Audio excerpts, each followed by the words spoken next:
Elsa Faucillon, merci d'être parmi nous. Est-ce que vous allez participer à cette manifestation du 5 décembre en qualité, j'ajoute, d'élu communiste et sous une banderole du Parti communiste français? Je serai présente à la manifestation du 5, mais certainement. Sous quelle forme? En tant qu'élue, en tant que députée, en tant que militante. Je ne me sépare pas, je ne me découpe pas aux manifestations. Bien sûr. Je suis présente en tant qu'élue, en tant que militante, en tant que citoyenne. J'y serai aux 5 et aux suivantes. Parce que c'est un grand mouvement. Comment ça, aux suivantes? C'est un grand mouvement qui se met en place. Vous pensez que c'est le début de quelque chose? Ce que je crois, c'est qu'on a le signal à la fois d'une fébrilité politique de la part du gouvernement. Oui. Ça se voit au travers de l'entreprise de division qui se met en place, une sorte de propagande catastrophiste sur l'avenir du système de retraite. La réforme ne se fait pas. C'est extrêmement présent, oui, pour faire la propagande de sa réforme. Il met en place une situation de catastrophe. C'est bien connu en politique de placer la catastrophe pour dire qu'il est impossible de faire autrement que de mettre en place cette réforme, qui est une réforme de mesures d'économie. Et donc, je crois que face à cela, il y a un mouvement puissant, déterminé, qui est en train de se mettre en place. Ou pas? On sera présent, on a toujours un point du Parti communiste français. On aura aussi des initiatives propres, on en parlera certainement. On a appelé un meeting unitaire le 11. Mais vous voulez que ça dure, que c'est le début de quelque chose. Donc, est-ce que le gouvernement, d'après vous, souhaite le rapport de force, le bras de fer, essaye de mettre l'opinion en jeu et de gagner justement le soutien de l'opinion, peut-être contre ceux qui vont manifester ou faire grève? Voilà, la réponse est dans votre question. Il y a un gouvernement qui, à la fois, veut à tout prix faire passer sa réforme. Je crois que ça, c'est très clair et c'est réaffirmé. C'est un gouvernement aussi qui est aux abois parce qu'il se rend compte que la mobilisation pour le 5 est en train de gagner du terrain.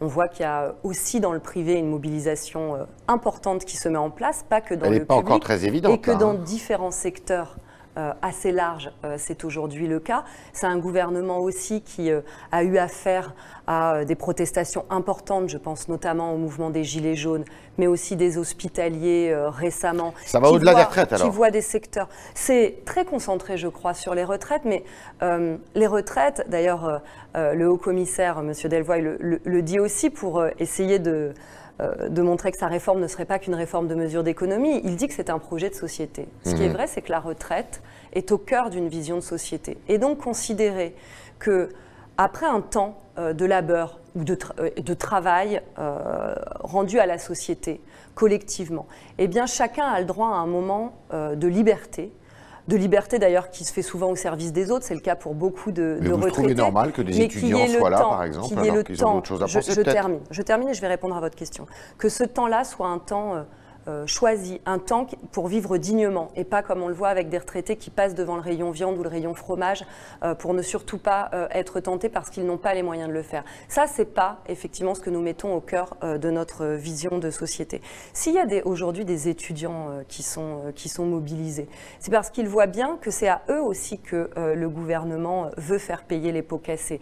Ils tentent de diviser jeunes et plus anciens, en expliquant finalement qu'il y aurait des plus anciens qui auraient profité d'un système alors qu'ils ont juste travaillé et cotisé, et que les jeunes vont payer. Et pour autant, il largue d'un seul coup de la clause du grand-père en expliquant que finalement, pour essayer de se mettre dans la poche ceux qui actuellement sont mobilisés en leur disant « vous inquiétez pas, vous ne serez pas touchés », ce seront les plus jeunes qui vont rentrer sur le marché du travail, qui vont payer les effets de cette réforme. Donc ils ont bien raison de se mobiliser. Vous avez conscience quand même qu'en Europe, on a un régime des retraites qui est plutôt assez favorable par rapport à ceux qui existent dans les pays voisins?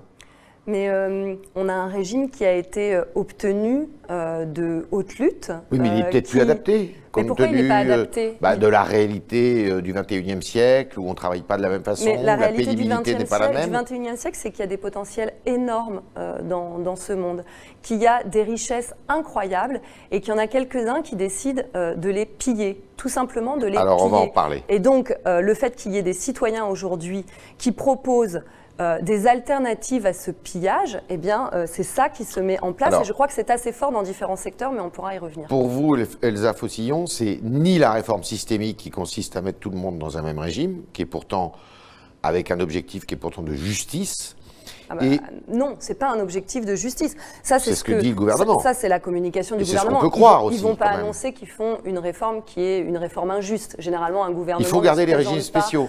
Il y a des régimes spéciaux qui sont des régimes qui prennent en compte. Mais la question, c'est pas est-ce qu'il faut regarder des régimes spéciaux ou ne pas les garder. La question, c'est ce qui est juste et digne pour vivre. Aujourd'hui, vous le savez, les régimes spéciaux, c'est 3% du régime global. Juste 3%. Qui coûte cher quand même à l'État. Qui prennent en compte de la pénibilité, qui prennent en compte le fait que, évidemment, un ouvrier a une espérance de vie moins importante qu'un cadre supérieur. Mais tout le monde n'est pas fonctionnaire ou agent public. Non, d'accord, mais je crois que les gens du privé ont bien compris qu'ils allaient payer. Tout le monde est concerné par cette réforme. Vous publierez bientôt dans les colonnes de vos journaux un rapport de l'Institut de la protection sociale qui montre que les mères de famille vont être impactées, qui vont être impactées par cette réforme. Et il y a une conscience aiguë dans le pays de la part des travailleurs que tout le monde va être impacté. Et d'ailleurs, regardons que depuis le début de ce mandat, les retraités eux-mêmes ont été impactés par les politiques du gouvernement.